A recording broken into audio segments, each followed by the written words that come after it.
الحمد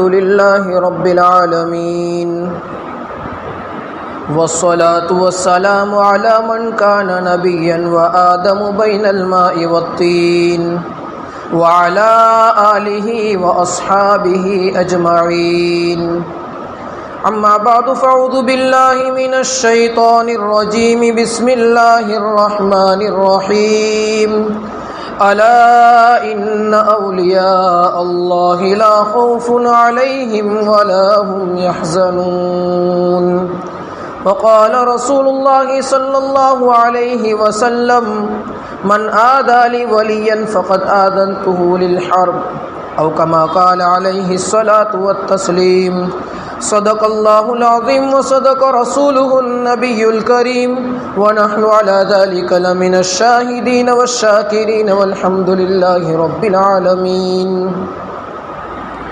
محترم بھائیوں، دوستوں اور بزرگوں، میں نے آپ حضرات کے سامنے کلام اللہ شریف کی ایک آیت تلاوت فرمائی جس میں اللہ تعالیٰ ارشاد فرماتے ہیں کہ اے انسانوں، اے ایمان والو، سنو، جو دنیا میں اللہ کے نیک بندے ہوتے ہیں، اللہ کے دوست ہوتے ہیں، جو اللہ کے ولی ہوتے ہیں، ان کو دنیا میں بھی کوئی خوف نہیں ہوتا اور اس کو کوئی غم بھی نہیں ہوتا، اور قیامت کے دن بھی وہ غمگین نہیں ہوں گے، اللہ ان کو خوش کر دیں گے۔ چونکہ ہم جس علاقے اور جس ملک میں رہتے ہیں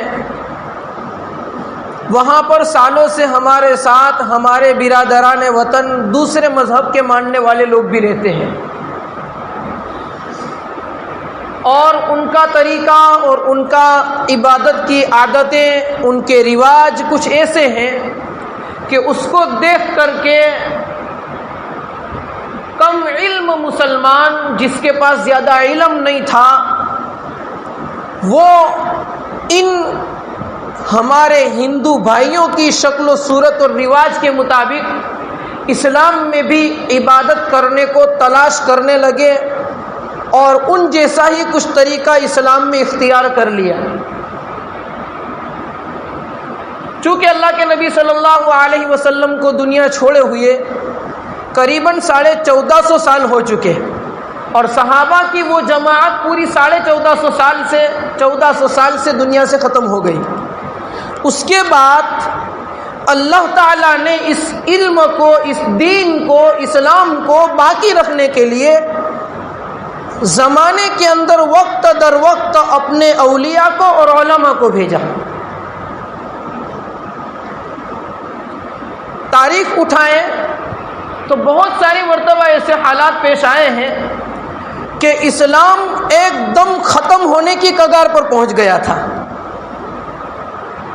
وقت کے بادشاہوں کی بڑی طاقتیں اسلام کو ختم کرنے میں لگی تھی۔ زیادہ دور نہ جائیں، قریب زمانے میں شیخ احمد سرہندی مجدد الفسانی رحمۃ اللہ علیہ جس وقت دنیا میں آئے، انہوں نے وقت کے بادشاہ کے دین کو ختم کر کے اسلام کو باقی رکھا تھا۔ ایک دم ایسا لگ رہا تھا کہ اب اسلام کا نام لینے والا کوئی نہیں رہے گا۔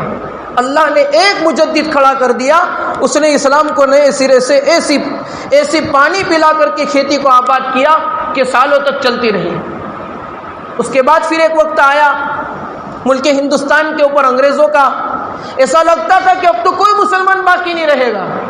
اللہ تعالیٰ نے علماء دیوبند کو کھڑا کیا، اور اسی وقت کے اندر جبکہ گھر گھر چپے چپے کے اندر اسلام کو ختم کرنے کی ایسی سازش کامیاب ہوئی تھی کہ مسلمان ایمان اور اسلام کو بھول چکے تھے، ایسے وقت میں اللہ تبارک و تعالیٰ نے حضرت جی مولانا الیاس صاحب رحمۃ اللہ علیہ کو کھڑا کیا، جو گھر گھر بے طلبوں کے پاس جا کر کے دین سکھانے کا ایک راستہ اختیار کیا گیا۔ ٹھیک اسی طریقے سے ان بزرگوں کی طریقے سے، ان اولیاء کی طریقے سے، ان علماء کی طریقے سے ایک بہت بڑے اللہ کے ولی گزرے ہیں جس کے بارے میں علماء کا یہ عقیدہ ہے، مطلب یہ قول لکھا گیا ہے کہ جتنے بھی ولی دنیا میں آئے ہیں، جتنے بھی ولی آئے ہیں ان سارے کے سارے ولیوں کے سردار پیران پیر شیخ عبد القادر جیلانی رحمۃ اللہ علیہ ہیں. ان کی سیرت کے متعلق میں کچھ آپ کے سامنے عرض کر رہا ہوں. چونکہ یہ ربیع الاخر کا مہینہ ہے، اسی مہینے کی 11 تاریخ کو حضرت پیران پیر رحمۃ اللہ علیہ، بڑے پیر صاحب رحمۃ اللہ علیہ کا انتقال ہوا تھا، اور اسی وجہ سے ہمارے اپنے علاقے کے اندر ہمارے بوڑھے حضرات اس مہینے کو 11ویں کا مہینہ کہتے ہیں. اس کے بعد قریب زمانے کے اندر ایسا تفرقہ ہوا کہ کچھ ہمارے مسلمان بھائی خالص پیروں اور مریدوں کے اوپر رہ گئے اور اسلام کو چھوڑ دیا، اللہ کے نبی کی تعلیمات کو چھوڑ دیا، اور کچھ مسلمان اس راستے پر چلے گئے کہ پیروں کو بالکل چھوڑ دیا اور خالص اللہ ہی اللہ کرنے میں لگ گئے. بھائیوں، اللہ تعالیٰ نے دنیا میں اپنے ولیوں کو، اپنے دوستوں کو بھیجا ہے، اور ہم کو یہ تعلیم دی گئی کہ ان اللہ کے ولیوں کی زندگیوں کو سنو اور پڑھو. وہ اللہ کے ولی کیسے بنے تھے، اس طریقے سے بننے کی کوشش کرو، اس طریقے سے اپنے آپ کو بناؤ. اس لیے ان اللہ کے ولیوں کا ذکر کیا جاتا ہے. 570 ہجری کے اندر حضرت پیران پیر رحمۃ اللہ تعالی علیہ کی پیدائش ہوئی تھی. ان کی پیدائش کا واقعہ بھی بڑا عجیب ہے. ہم نے سنا ہے حضرت پیران پیر رحمۃ اللہ علیہ کے ابا کا نام تھا ابو صالح. ایک مرتبہ اپنے جوانی کی حالت میں ایک نہر کے پاس سے جا رہے تھے. جیسے ہمارے یہاں پانی کی کینال ہوتی ہے، اس طریقے سے ایک نہر جا رہی تھی، اس کے کنارے جا رہے تھے. اچانک سے پانی کے اندر دیکھا کہ ایک انار دارم تیرتا ہوا پانی کے اندر جا رہا ہے. ابو صالح کو بھوک لگی تھی، وہ انار اٹھا لیا اور اٹھا کر کے کھانے لگے. جب آدھا کھا لیا، اس کے بعد پتا چلا کہ اوہو، یہ انار میں نے کسی کا کھا لیا ہے، اس کا مالک کون ہوگا، میں نے تو اجازت نہیں لی ہے، اللہ کے یہاں پر اس کا کیا جواب دوں گا. بس یہ آخرت کی ایک فکر آ گئی، اور اسی فکر کے اندر جس طرف سے پانی آ رہا تھا اس طرف جانا شروع کیا کہ چلو دیکھیں اس کا مالک کون ہے، اجازت لے لوں. ابو صالح چلتے چلتے ایک کنارے پر پہنچے جہاں پر ایک باغ کی دیوار لگتی تھی، اور اس میں ایک ٹہنی تھی، ایک ڈاڑی جس میں انار لگے ہوئے تھے. ابو صالح نے دیکھا کہ اسی ٹہنی میں سے یہ دارم گرا ہوگا، اس لیے وہ باغ والے کے پاس گئے. اس باغ کا مالک بھی بڑا اللہ والا تھا. اس زمانے میں اللہ والے بہت ہوتے تھے، اور آج بھی اگر اللہ والا بننا ہو تو کوئی مشکل نہیں ہے. خود پیران پیر رحمۃ اللہ علیہ کہتے ہیں، اللہ کی مان کر چلو اور رسول اللہ کے طریقے پر چلو، ولی بن جاؤ، کوئی مشکل نہیں ہے. تو اس باغ کے مالک کا نام تھا عبداللہ سمعی. ابو صالح کی ان سے ملاقات ہوئی اور پھر کہا کہ آپ کے باغ کا ایک دارم پانی میں تیرتا ہوا آ رہا تھا، میں نے بغیر تحقیق کے بھوک کی وجہ سے آدھا کھا لیا، پھر یاد آیا میں آپ سے معافی مانگنے کے لیے آیا ہوں تاکہ قیامت کے دن مجھے اس کا حساب نہ دینا پڑے. عبداللہ سمعی نے سوچا باغ کے مالک نے کہ ایسا اچھا نیک آدمی مجھے کب ملے گا. فوراً کہا کہ معاف تو نہیں کروں گا، آپ کو معافی چاہیے تو آپ کو 2 کام کرنے پڑیں گے. میری 2 شرطیں ہیں. پہلی شرط یہ ہے کہ آپ کو 10 سال تک میرے باغ میں نوکری کرنی پڑے گی، پانی پلانا پڑے گا، صفائی کرنی پڑے گی.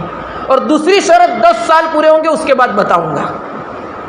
تو ابو صالح نے کہا کہ آخرت میں اللہ تعالیٰ کے سامنے جواب دینے کے لیے کھڑا ہونا اس سے اچھا ہے کہ یہاں 10 سال نوکری کر لیں. اب دیکھو پیران پیر کے ابا کتنے نیک تھے. آدھا دارم اپنے پیٹ میں کسی کا بغیر اجازت کے آ گیا تو 10 سال مزدوری کر لینا پسند کر لیا، باقی دارم معاف کیے بغیر وہاں سے نہیں جاؤں گا. یہ سبق ہمیں دیا جا رہا ہے کہ ہم بھی اپنی زندگی میں یہ احتیاط کریں، کسی کا 1 روپیہ بھی یا کسی کا 1 آنا بھی ہمارے پاس کسی غلط طریقے سے نہ آ جائے جس میں مالک کی اجازت نہ ہو. 10 سال تک ابو صالح نوکری کرتے ہیں. جب 10 سال پورے ہوتے ہیں، ایک مرتبہ عبداللہ سمعی نے اپنے نوکر سے ابو صالح سے کہا کہیں سے دارم لاؤ اور جوس بنا دو، مجھے پینا ہے شربت. تو ابو صالح نے دارم توڑا اور جوس نکال کر کے اپنے مالک کو دیا، سیٹھ کو. تو جب عبداللہ سمعی نے اس کو پیا تو کہا یہ تو بہت کڑوا ہے. کہا دوسری جگہ سے توڑ کر کے لاؤ. ابو صالح دوسری جگہ پر سے دارم توڑ کر کے لائے، پھر سے جوس بنا کر کے دیا، پھر پیا، پھر سے کڑوا. عبداللہ سمعی نے کہا میرے نوکر 10 سال سے تم یہاں پر نوکری کر رہے ہو، تمہیں ابھی تک یہ پتہ نہیں ہے کہ کون سی جگہ پر میٹھا دارم ہوتا ہے اور کون سی جگہ پر کڑوا ہوتا ہے. تو ابو صالح نے جواب دیا میرے سیٹھ صاحب، میرے آقا، ابھی تو آدھا دارم کھایا تھا، اس کے لیے 10 سال نوکری کرنی پڑی. اگر اب کچھ میں کھا لیتا تو مجھے اس کا کیا بھگتنا پڑتا، اس کا میں سوچ نہیں سکتا. میں 10 سال سے آپ کے باغ میں نوکری کرتا ہوں، لیکن کبھی آپ کے دارم کے پورے باغیچے میں سے کہیں سے میں نے ایک دانہ چکھا تک نہیں ہے کہ مجھے پتا ہو کہ کہاں میٹھے دارم ہوتے ہیں، نہ کہاں کھٹے نہ کڑوے ہوتے ہیں. ایسی احتیاط کے ساتھ ابو صالح نے زندگی گزاری تھی. پھر دوسری شرط 10 سال پورے ہونے کے بعد عبداللہ سمعی نے لگائی، میری ایک بیٹی ہے، اندھی ہے، لولی لنگڑی ہے، بہری ہے، اس سے آپ کو نکاح کرنا پڑے گا، تو آپ کو آدھا دارم معاف. سوچو تھوڑا، ہمارے جیسے ہوتے تو کیا کہتے، ارے چھوڑو تمہارا بات، 10 سال تو مزدوری کر لی، ابھی بھی تو معاف نہیں کرتا، قیامت کے دن اللہ کو جواب دے دوں گا، میں چلتا ہوں. وہاں ایسا نہیں تھا. کہا کچھ بھی ہو، کچھ بھی ہو جائے، ٹھیک ہے، میں تیار ہوں نکاح کرنے کے لیے، کیونکہ آخرت میں مجھے جواب نہ دینا پڑے. نکاح پڑھایا عبداللہ سمعی نے، لڑکی کو بتائے بغیر. نکاح پڑھانے کے بعد ابو صالح سے کہا کہ اس کمرے کے اندر آپ کی بیوی، ان سے جا کر کے آپ مل لو. جب وہ کمرہ کھول کر کے گئے، سلام کر کر کے دیکھا کہ اندر تو ایک دم خوبصورت، بہترین، بغیر کوئی عیب کی خوبصورت لڑکی بیٹھی ہے. فوراً دوڑتے ہوئے باہر آ گئے، استغفار پڑھتے ہوئے، اور کہا میرے مالک، ابھی تو آدھا دارم کھایا، اس کا گناہ معاف نہیں کروایا ہے کہ مجھ سے گناہ پر گناہ ہوتے جاتے ہیں. میری ایک غیر محرم عورت کے اوپر نظر پڑ گئی، کیونکہ جو آپ نے کہا تھا ایسی عورت کمرے میں نہیں ہو، تو کوئی دوسری عورت تھی، اور مجھ سے گناہ ہو گیا. عبداللہ سمعی نے کہا بیٹے، وہ میری بیٹی ہی ہے، میں نے اس کو اندھی اس لیے کہا تھا کہ میں نے اس کی تربیت ایسی کی ہے کہ جب سے میری بیٹی جوان ہوئی ہے اس وقت سے کل آج تک میری بیٹی نے کسی غیر محرم مرد کو دیکھا نہیں ہے، اس لیے میں نے اس کو اندھا کہا تھا. جب سے میری بیٹی جوان ہوئی ہے اور سننے سیکھی ہے اور ہوشیار ہوئی ہے، اس وقت سے لے کر آج تک میری بیٹی نے کبھی کوئی گناہ کی بات سنی نہیں ہے، اس لیے میں نے ان کو بہرا کہا تھا. اور میری بیٹی نے کبھی کوئی گناہ کا کام اپنے ہاتھ اور پیر سے کیا نہیں ہے، اس لیے میں نے ان کو لنگڑا اور لولا کہا تھا. عبداللہ سمعی نے ایسی پاک دامن اپنی بیٹی کا نکاح ابو صالح سے کروایا تھا، کیونکہ وہ جانتا تھا کہ ایسا نیک شوہر اور میرا داماد بھی، جمائی بھی ایسا نیک کب ملے گا. یہ ابو صالح اور عبداللہ سمعی کی بیٹی، ان دونوں کا نکاح ہوا، اور ان کے نکاح کے بعد اللہ تبارک و تعالیٰ نے ایک بیٹا پیدا کیا جو آگے چل کر کے شیخ عبد القادر جیلانی اور پیران پیر بنتے ہیں. یہ ہماری عورتوں کو تعلیم سکھاؤ ایسی کہ جب مائیں ایسی نیک ہوتی ہیں، آج ہم میں سے کوئی یہ نہیں کہہ سکتا کہ میری بیٹی نے یا میری بیوی نے یا میری ماں نے کبھی کوئی گناہ کی بات نہ سنی ہو. ہماری عورتیں جب کوئی جگہ کے اوپر جمع ہو جاتی ہیں، کسی کی غیبت کر لینا، کسی کی چگلی کر لینا، کسی کے بارے میں بہتان لگا دینا کوئی بڑی بات نہیں ہے، بس اس کو گناہ ہی نہیں سمجھا جاتا. یہ جب غیبت نہیں سنی ہوگی، گانا نہیں سنا ہوگا اور جھوٹ نہیں سنا ہوگا، کسی غیر محرم کی کوئی بات نہیں سنی ہوگی شہوت کے ساتھ، تب جا کے عبداللہ سمعی نے کہا ہوگا میری بیٹی نے کبھی گناہ کی بات نہیں سنی ہے.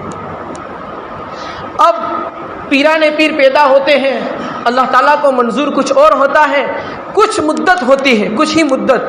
پیران پیر کے ابا ابو صالح کا انتقال ہو جاتا ہے. ماں حافظ قرآن تھی اور بہت نیک تھی، اپنے بچے کو خود پڑھایا پہلے، اس کے بعد قرآن وغیرہ پڑھانے کے بعد اس کو قریب مدرسے کے اندر بھیجا. جب پیران پیر کی عمر 18 سال کی ہوئی، شیخ عبد القادر جیلانی کی، تو اپنی ماں سے کہا امی جان میرا ابا تو نہیں ہے مجھے معلوم ہے، لیکن میں چاہتا ہوں کہ کچھ دین حاصل کروں، علم حاصل کروں، اس کے لیے میں بغداد جانا چاہتا ہوں۔ بغداد اس زمانے کے اندر علم کا ایک بہت بڑا مرکز تھا اور بہت سالوں تک رہا۔ یہ علم کا مرکز ابھی جو بنے ہوئے ہیں، یہ مصر ہے، ہندوستان ہے، یہ اس زمانے کے اندر نہیں تھے۔ اس زمانے میں بغداد، بخارا، سمرقند اور علم کے مرکز تھے۔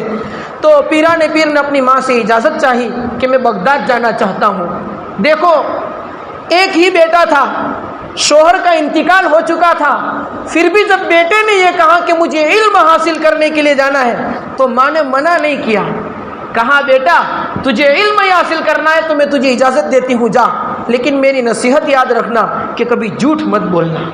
ایک نصیحت کرتے ہوئے اپنے بیٹے کو روانہ کر دیتی ہے۔ وہ ماں کے کیا جذبات ہوں گے کہ علم حاصل کرنے کے واسطے بیوہ پن کی حالت کے اندر اکیلی زندگی گزارنے کے لیے تیار ہو جاتی ہے، اور 18 سال کے ایک اکلوتے بیٹے کو دوسرے شہر کے اندر علم حاصل کرنے کے لیے بھیج دیتی ہے۔ صرف 40 چاندی کے سکے تھے، ماں نے بغل کے اندر کپڑے کے نیچے سوئی سے دورے سے سی کر کے رکھ دیے تھے کہ کہیں راستے میں ڈاکوؤں کا پالا پڑے تو ڈاکوؤں سے میرے بچے کا مال بچ جاوے۔ حضرت پیران پیر ایک قافلے کے ساتھ بغداد جا رہے تھے، راستے کے اندر پہنچے تو ایک ڈاکوؤں کی گینگ کا سامنا ہوا۔ ڈاکوؤں نے پورے قافلے کو لوٹ لیا، اور لوٹنے کے بعد اس بچے کو ایک ڈاکو نے پکڑ لیا اور کہا کہ بیٹے تمہارے پاس کچھ ہے؟ تو پیران پیر اتنے بڑے نیک ماں باپ کا بیٹا تھا، وہ جھوٹ کیسے بولے گا؟ فوراً کہہ دیا ہاں میرے پاس 40 چاندی کے سکے ہیں، میری ماں نے یہاں پر کپڑے کے اندر سی کر کے رکھے ہیں۔ تو اس ڈاکو کو بڑا تعجب ہوا، اپنے سردار کے پاس لے گیا کہ یہ بچہ 40 سکے لے کر کے آیا لیکن یہاں چھپا کر کے رکھا اور اس نے خود نے بتایا ہے۔ تو ڈاکو کے سردار نے کہا بیٹا تو جھوٹ بول دیتا کہ میرے پاس کچھ نہیں تو ہم چھوڑ دیتے، تو نے سچ کیوں بتایا؟ تو بیٹے نے کہا پیران پیر نے 18 سال کی عمر ہے، ہمارے 18 سال کے بچے کیا کرتے تھوڑا اس کا تصور رکھنا چاہیے ہمیں۔ ہمارے 15 سال کے بچے 17 سال کے بچے کیا کرتے ہیں؟ کتنے بچے نمازوں میں آتے ہیں، کتنے بچے دیندار بنتے ہیں، کتنے بچے کتنا قرآن پڑھتے ہیں، کتنا دین کا کام کرتے ہیں اور کیسے زندگی بسر کرتے ہیں ہمارے بچے، تھوڑا تصور کے ساتھ سوچیں۔ پھر پیران پیر رحمۃ اللہ علیہ کو اس ڈاکو کے سردار نے کہا بیٹا آپ جھوٹ بول دیتے تو بچ جاتے۔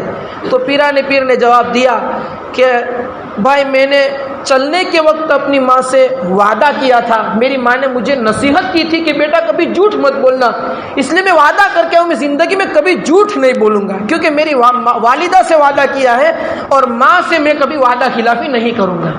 جب پیران پیر نے یہ جواب دیا تو اس ڈاکو کے دل میں ایک قسم کی لگن آ گئی اور اس کا دل زندہ ہو گیا اور نرم ہو گیا، رونے لگا اور کہنے لگا کہ ایک 18 سال کا نوجوان بچہ اپنی ماں سے کیے ہوئے وعدے کا اتنا لحاظ رکھتا ہے کہ ایک ڈاکو کے سامنے سچ بول دیتا ہے، تو میں بھی تو اپنے رب سے وعدہ کر کے آیا ہوں، میں اللہ تعالیٰ کے سامنے کیا جواب دوں گا؟ فوراً اسی وقت اس نے توبہ کر لی اور اسی بچے کو کہا کہ میں اب سے توبہ کرتا ہوں، جو مال لوٹا ہے میں واپس کرتا ہوں۔ جب اس نے توبہ کی تو اس کے وہ چونکہ ڈاکوؤں کا سردار تھا، پوری گینگ نے کہا کہ آپ ڈکیتی کے اندر ہمارے سردار تھے، جب آپ توبہ کرتے ہیں آپ کو آخرت کی فکر ہے تو ہم بھی آپ کے ہاتھ کے نیچے جس طریقے سے ڈکیتی کا کام کرتے تھے آج آپ ہی کے ہاتھ کے نیچے توبہ کرتے ہیں، اب ہم بھی کبھی کوئی ڈکیتی کا کام نہیں کریں گے۔ جتنا مال جو کچھ لوٹا تھا ان کو واپس کر دیا اور پورے قافلے نے ایک چھوٹے بچے کی ایک بات کے اوپر توبہ کر لی۔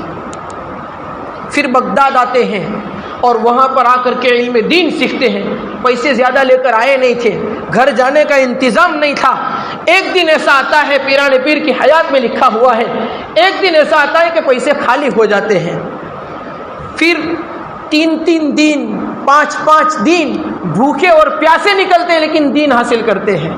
ایک دن بازار میں کھانا تلاش کرنے کے لیے گئے تھے کیونکہ بھوک لگی تھی، کھانے کو کچھ تھا نہیں، کچھ دن گزر گئے تھے بھوکے پیاسے، اسی حالت کے اندر بھوک کی حالت کے اندر بازار میں گئے، ایک قافلہ آیا تھا، اس میں ایک آدمی تھا، اس نے کہا عبد القادر میں تمہیں پہچانتا ہوں، تو گنیان کا رہنے والا ہے، گیلان کا رہنے والا ہے، تیری والدہ نے میرے پاس اتنے پیسے لے کر کے بھیجے ہیں، کہ میرے بیٹے کو دینا، اس کو کام آئیں گے۔ تو عبد القادر نے کہا میں آپ کو نہیں پہچانتا ہوں، لیکن جب آپ پہچانتے ہو تو لاؤ پیسے، میری والدہ نے میرے لیے بھیجے ہیں۔ تو پیسے لیے۔ ہمارے بچوں کے یہ مزاج ہے، پیسے آتے ہیں جمع کر کے رکھتے ہیں، اس لیے جمع کر کے رکھتے ہیں کہ اس کو آگے کام آئیں گے۔ پیرانے پیر کے پاس جب وہ پیسے آئے، پیسے لے کر کے ایک جگہ کے اوپر گئے جہاں پر سارے غریب لوگ رہتے تھے، اور اس کا کھانا خرید کر کے، اناج خرید کر کے پورا ان غریبوں کے اندر تقسیم کر دیا۔ پیرانے پیر کی زندگی میں آتا ہے ایک زمانے میں اتنے غریب تھے، آگے چل کر کے اللہ تعالیٰ نے اس کو بہت مال دیا، بہت مال دیا، اتنا مال دیا کہ ایک مرتبہ کا واقعہ ہے کہ اپنے مریدوں کے ساتھ بیٹھے ہوئے تھے، وقت کے بہت بڑے اللہ کے ولی بن چکے تھے، لوگ ان کے ہاتھ پر بیعت ہونے کے لیے اور ولی بننے کے لیے آتے تھے۔ اس وقت کے اندر ایک آدمی نے آ کر کے خبر دی کہ حضرت جنید بغداد، حضرت پیرانے پیر رحمۃ اللہ علیہ، آپ کا ایک جو جہاز تھا جو پورا مال بھر کر کے آتا تھا، وہ جہاز پانی میں ڈوب چکا ہے۔ جب یہ سنا تو اللہ والے ہوتے ہیں، اللہ والے کی باتیں ایسی ہوتی ہیں جو ہمیں بہت جلدی سمجھ میں نہیں آتی، کیونکہ اس کا تعلق سیدھا اللہ کے ساتھ ہوتا ہے، دل سے، اور ہم نے وہ باتیں کبھی سوچی سنی بھی نہیں ہوتی، اس لیے ہمیں یقین بھی نہیں ہوتا۔ تو فوراً سننے کے ساتھ حضرت جنید بغدادی رحمۃ اللہ علیہ نے جواب دیا، تھوڑی دیر آنکھ بند کر کے خاموش بیٹھے رہے، اور اس کے بعد پھر کہا کہ الحمدللہ، الحمدللہ کہا، لوگوں نے سنا، پاس میں بیٹھنے والوں نے۔ تھوڑی دیر ہوئی، پھر سے وہ قاصد آیا اور آ کر کے کہتا ہے کہ حضرت وہ جو بات ہم تک پہنچی تھی کہ جہاز ڈوب گیا ہے، وہ بات غلط تھی، پورا جہاز جو مال کا بھر کر آ رہا تھا وہ صحیح سالم واپس آ رہا ہے۔ تو حضرت نے پھر سے اپنی گردن جھکا لی اور تھوڑی دیر کے بعد الحمدللہ کہا۔ پاس میں بیٹھنے والوں نے پوچھا کہ حضرت یہ کیا بات ہے، جہاز ڈوبنے کی خبر سنی، آپ نے الحمدللہ کہا، جہاز صحیح سالم واپس آ رہا ہے، آپ نے سنا الحمدللہ کہا، دونوں باتوں پر اللہ کا شکر ادا کیا۔ تو پیرانے پیر نے جواب دیا، اصل میں بات یہ ہے، جس وقت میرے جہاز کے ڈوبنے کی مجھے خبر ملی، ایک جہاز کروڑوں روپے کا ہوتا ہے، اور پھر اس میں مال کئی ہزار کئی سو ٹن ہوتے ہیں، معمولی مال نہیں ہوتا، اتنا بڑا جہاز ڈوب گیا۔ پیرانے پیر کہتے ہیں میں نے اپنے دل پر نظر کی کہ کہیں دنیا اتنی بڑی میرے ہاتھ سے چھوٹ گئی تو کوئی افسوس تو نہیں ہوا نا۔ میں نے دیکھا کہ میرا دل مطمئن ہے، جو کیا اللہ نے کیا ہے، اس پر میں نے اللہ کا شکر ادا کیا کہ مال چاہے جتنا بھی میرے پاس ہے، لیکن میرے دل میں مال کی محبت نہیں، میرے دل میں تو اللہ ہے۔ اور اس کے بعد پھر جب دوسری مرتبہ میں نے خبر سنی کہ میرا وہ جو جہاز ڈوبنے والا تھا جس کی خبر سنی تھی وہ غلط تھی اور صحیح سلامت آ رہا ہے، پھر سے میں نے اپنے دل پر نظر کی کہ کہیں مال ملنے کی وجہ سے مجھے خوشی تو نہیں ہو رہی، اور اللہ تو میں بھولتا نہیں ہوں۔ میں نے دیکھا تو اللہ میرے دل میں موجود تھا، اللہ کا نام میرے دل میں موجود تھا، اس لیے میں نے اللہ کا شکر ادا کیا کہ دنیا چاہے میرے پاس جتنی بھی آ جاوے وہ کبھی میرے دل کے اوپر اثر نہیں کرتی۔ دنیا جسم پر آئی یہ بھی اچھی ہے، دنیا ہاتھ میں آئی یہ بھی اچھی ہے، لیکن جس وقت دنیا دل میں آ گئی اس دن ہماری آخرت کو برباد کر کے رکھ دے گی۔ حضرت پیرانے پیر کے بارے میں آتا ہے، وہ یہ فرماتے تھے کہ میرے ہاتھ میں اللہ تعالیٰ نے سوراخ کر دیا، جتنے روپے آتے ہیں سارے کے سارے غریبوں کے اندر تقسیم کر دیتے تھے، ایک دن کا ایک نیا کپڑے کا جوڑا پہنتے تھے، اور روزانہ رات کو اتار کر کے اس کو غریبوں کے اندر صدقہ کر دیتے تھے۔ اللہ تعالیٰ نے آگے چل کر کے بہت مال دیا تھا، اور اتنے بڑے اللہ کے ولی بنے تھے کہ جس کے بارے میں آتا ہے کہ دنیا میں جتنے ولی اولیاء آ رہے ہیں ان سارے ولیوں کے سردار تھے۔ ان کی زندگی پر ایک دعوت تھی، اسی دعوت کو میں آپ لوگوں کے سامنے پیش کر کے اپنی بات کو پورا کرتا ہوں۔ حضرت پیرانے پیر رحمۃ اللہ علیہ ہمارے 4 امام ہیں، امام ابو حنیفہ، امام شافعی، امام مالک اور امام احمد ابن حنبل، 4 امام حق گزرے ہیں۔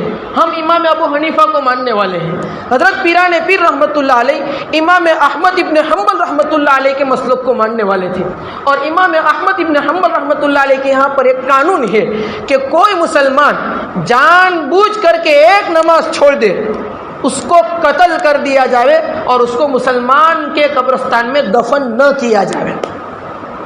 یہ امام احمد ابن حنبل کا مسلک اور مذہب ہے، اور یہی مذہب حضرت پیرانے پیر کا تھا۔